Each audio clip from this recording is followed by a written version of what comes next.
Good morning students. Mahabharat ज्ञान केंद्र के यूट्यूब चैनल पे आपका एक बार फिर से स्वागत है। मैं मनोज कुमार जो आपको बायोलॉजी पढ़ाता हूं। तो पिछले वीडियो में हमने पढ़ा था जैव प्रक्रम के बारे में, इंट्रोडक्शन लिया था। उसमें हमने पढ़ा था कि जो सजीव होते हैं जीवित कैसे रहते हैं, जीवित रहने के लिए क्या क्या करते हैं, जीवित होते हैं तो कैसे मालूम होता है कि वो जीवित होते हैं।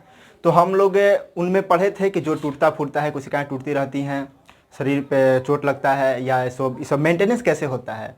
तो हम लोग सबसे पहले पढ़े थे कि मेंटेनेंस होने के लिए ऊर्जा की आवश्यकता है। जैसे हम लोग चलते हैं फिरते हैं तो ऊर्जा की आवश्यकता है। तो ये ऊर्जा मिलती कहाँ से है? तो ये ऊर्जा मिलती है हमें भोजन से। भोजन, अब जब भोजन का बात करते हैं, न्यूट्रिशंस का बात करते हैं, तो ये जो पोषण होते हैं, पोषण दो प्रकार के होते हैं। एक स्वयं पोषी पोषण और विषम पोषी पोषण। अब स्वयं पोषी पोषण को कौन लेता है? तो स्वयं पोषी पोषण को जो अपना भोजन, वैसे जीव या वैसे पौधे, मैक्सिमम पौधे जो अपना भोजन खुद बनाते हैं, स्वयं बनाते हैं, उन्हें स्वयं पोषी पोषण कहते हैं।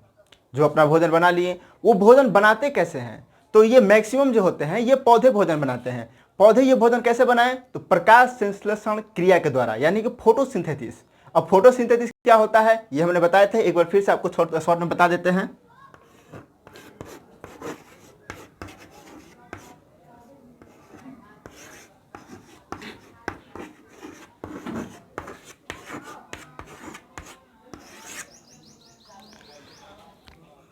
जो पेड़ पौधे होते हैं तो वो क्या करते हैं? अपने पत्तियों में खाना बनाते हैं। पत्ती ही उनका जो होता है किचन होता है। उनके पत्ती में क्या क्या होता है ये सब जानेंगे। सबसे पहले उन्हें CO2 चाहिए और H2O चाहिए।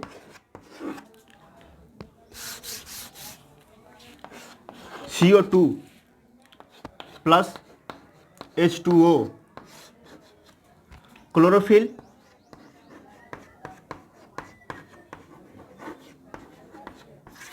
और सूर्य का प्रकाश।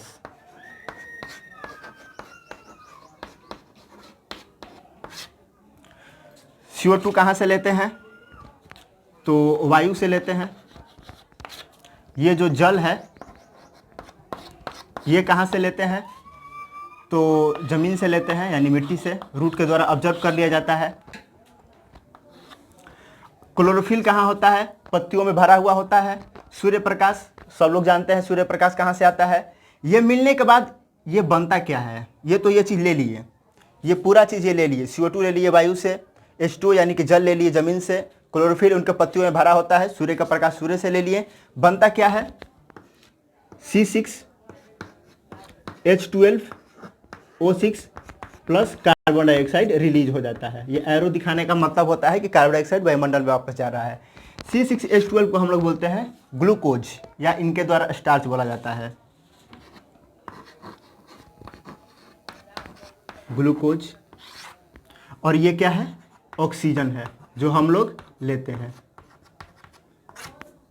ठीक, तो ये प्रकाश संश्लेषण क्रिया के द्वारा स्वयं पोषी पोषण जो होते हैं पौधे, वो अपना भोजन ये करते हैं। ये सब हम लोग जान लिए। अब हम लोग जानेंगे विषम पोषी के बारे में। विषम पोषी क्या है? तो वो जो अपना भोजन स्वयं नहीं बनाते, दूसरे पर डिपेंडेंट होते हैं, यानी कि तो विषम पोषी पोषण, विषम पोषी पोषण करने वाले वो होते हैं जो कि दूसरे के बने बनाए भोजन को ग्रहण कर लेते हैं, या उस स्वयं पोषी को जो ग्रहण करते हैं उनको हम ग्रहण कर लेते हैं। हम यानी कि वे जो विषम पोषी होते हैं, तो विषम पोषी जो जीव जंतु होते हैं वे भोजन को कैसे ग्रहण करते हैं? इनकी जो शरीर की जो संरचना होती है वो काफ़ी जटिल होती है। ज़रूरी नहीं है कि जब जैसे खाते हैं वैसे सभी खाएंगे। घास खाने वाले जो हो गए, ज़रूरी नहीं है कि वह मांस उसी तरह खाए और उसी तरह पचाए। तो इनकी संरचना वो अलग होती है। तो जैसे विषम पोषी वाले जो जीव हो गए, उनका जो भोजन का तरीका होगा, तो एक होंगे जो भोजन को अंतर ग्रहण करेंगे पूरी तरह, भोजन का अंतः ग्रहण करेंगे। और कुछ एक जीव ऐसे होते हैं जो कि भोजन को विघटन करते हैं बाहर में ही। वो क्या करते हैं? विघटन करते हैं। अब भोजन को जैसे अंतः ग्रहण करना है तो इसमें भी इनकी जो संरचना होती है शरीर की वो अलग होती है। जैसे भोजन को अंतर्ग्रहण करने में क्या क्या है, घास हो गया,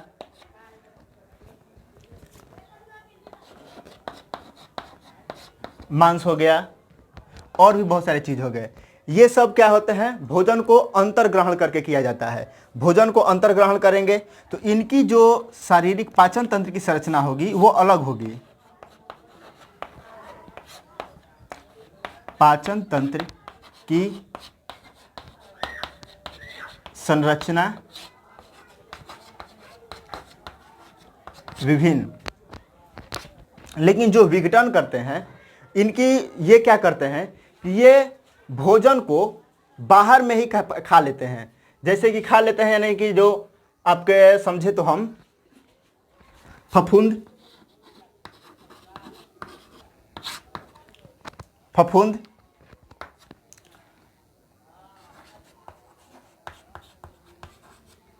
मशरूम,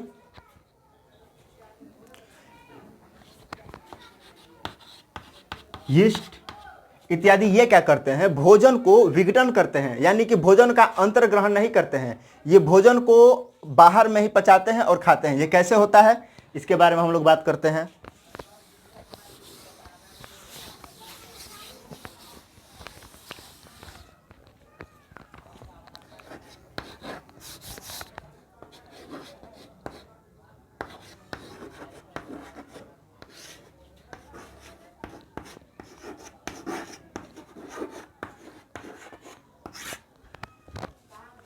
भोजन का विघटन कैसे होता है, जैसे कि मान लीजिए मशरूम है, एक प्रकार का क्या है, ये फफूंद है,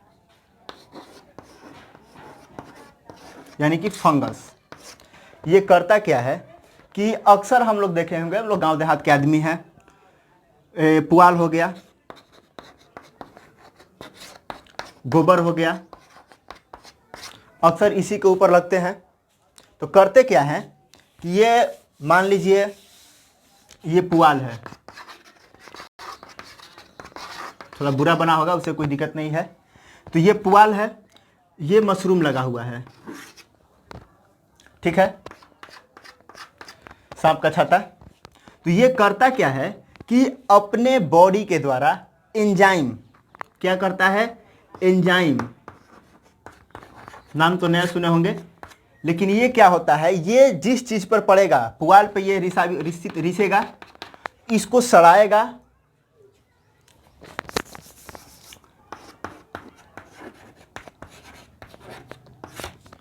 इसको सड़ाएगा एंजाइम, और इसको सड़ाने के बाद क्या करेगा, इसमें जो न्यूट्रिशंस होंगे उनको ऑब्जर्व कर लेगा। इसी प्रकार फफूंद हम बताए थे, यीस्ट होते हैं। यीस्ट क्या करते हैं, जैसे चावल वगैरह हो गया, चावल का दाना हो गया,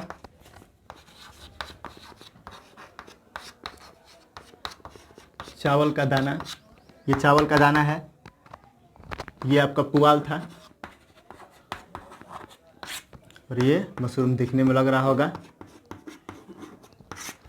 ये चावल का दाना है। इसके ऊपर ये यीस्ट लगे हुए हैं।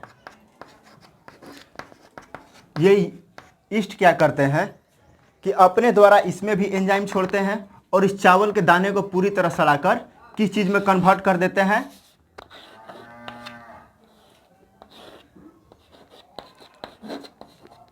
परिवर्तन करते हैं किस चीज में, एल्कोहल में। सुनते होंगे कि चावल और महुआ को सड़ाकर महुआ का शराब बनाया जाता है। कैसे बनाया जाता है, इसमें हम लोग यीस्ट डालते हैं और वो क्या करता है, उसको सड़ाकर पूरी तरह अल्कोहल में बदल देता है। तो ये भी जो है विषम पोषी हैं। मशरूम हो गए, मशरूम हो गए, यीस्ट हो गए, ये दोनों क्या हैं, विषम पोषी पोषण लेते हैं। कैसे लेते हैं तो आप लोग जान गए, विषम पोषी पोषण यानी कि ये क्या करते हैं, अपने शरीर के द्वारा एंजाइम को रिसाव करते हैं, और जिस चीज पर एंजाइम का रिसाव पड़ा उस चीज को विघटन करके और बाहर से ही उस न्यूट्रिशन को अपने अंदर ले लेते हैं। तो ये एक तरीका हुआ। एक हम बताएं कि भोजन का अंतर्ग्रहण होता है, यानी कि शरीर के अंदर होता है। तो वो कैसे होता है, वो लोग भी देखिए।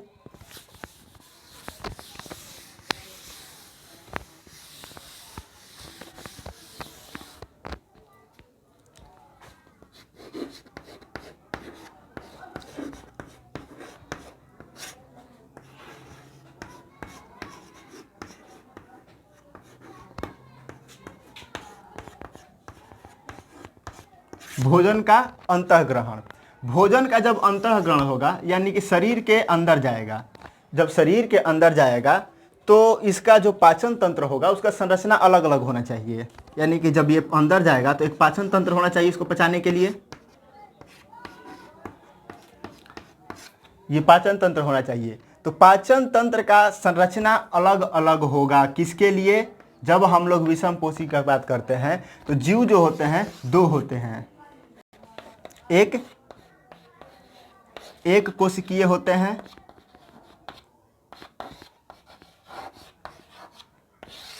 और दूसरे बहुकोशिकीय।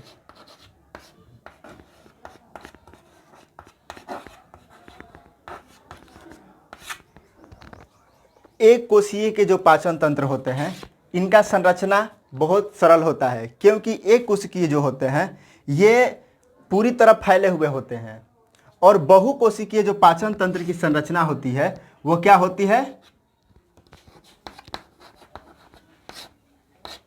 पाचन तंत्र की संरचना, पाचन तंत्र की संरचना जटिल होती है। अब ये जटिल क्यों होती है? ये जो पाचन तंत्र की संरचना है ये जटिल क्यों होती है? कुछ जीव जो होते हैं घास खाते हैं, कुछ मांस खाते हैं, कुछ जीव घास खाएं, कुछ मांस खाएं, कुछ फल खाएं, कुछ मरे हुए जीव को खाएं। तो सबका जरूरी है कि एक ही तरह संरचना होना चाहिए। गाय घास खाती है तो गाय मांस खा जाएगी, ऐसा तो नहीं है। उसके शरीर की संरचना, पाचन तंत्र की संरचना अलग होगी, जो मांस खाने वाले होंगे उनकी अलग होगी। जो दोनों को खाएंगे, जो घास और मांस और फल, जो इन तीनों को खाएं उनकी संरचना अलग होगी।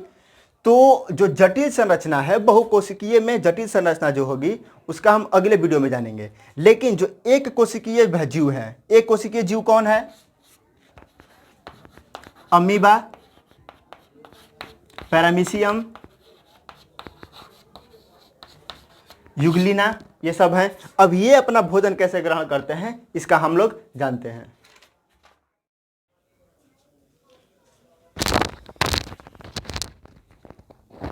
चलिए, तो एक कोशिकीय जीव में भोजन का भक्षण, जैसे एक कोशिकीय जीव कौन से होते हैं? अमीबा, और भी होते हैं पैरामीशियम, यूग्लिना, ये सब होते हैं। तो हम लोग अमीबा के बारे में जानते हैं। तो ये होता कैसे है? तो देखिए, ये अमीबा का एक फिगर है। ये एक अमीबा है। अमीबा हम लोग अपने गांव देहात में नदी उदी में जो हरा कलर का ऊपर लगा होता है वही होता है। तो वो अपने भोजन को कैसे करता है? तो ये अमीबा हो गया, इसका कोई निश्चित आकार नहीं होता है। ये छोटा सा समझ लीजिए, ये पूरा ऐसे फैला हुआ है। मान लीजिए एक छोटा सी है अमीबा को हम लोग दिखा रहे हैं।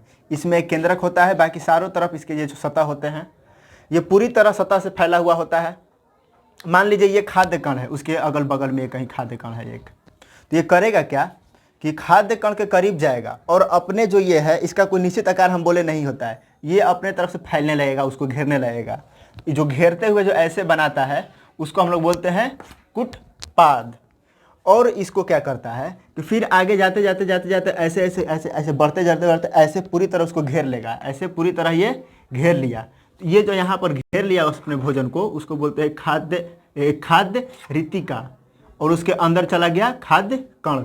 अब क्या करेगा कि ये भी अपने शरीर से इसमें थोड़ा सा एंजाइम लाएगा और उसको पचाकर पूरी तरह खा जाएगा, और वहीं से उसको ड्रॉप कर देगा, वहाँ से छोड़ देगा।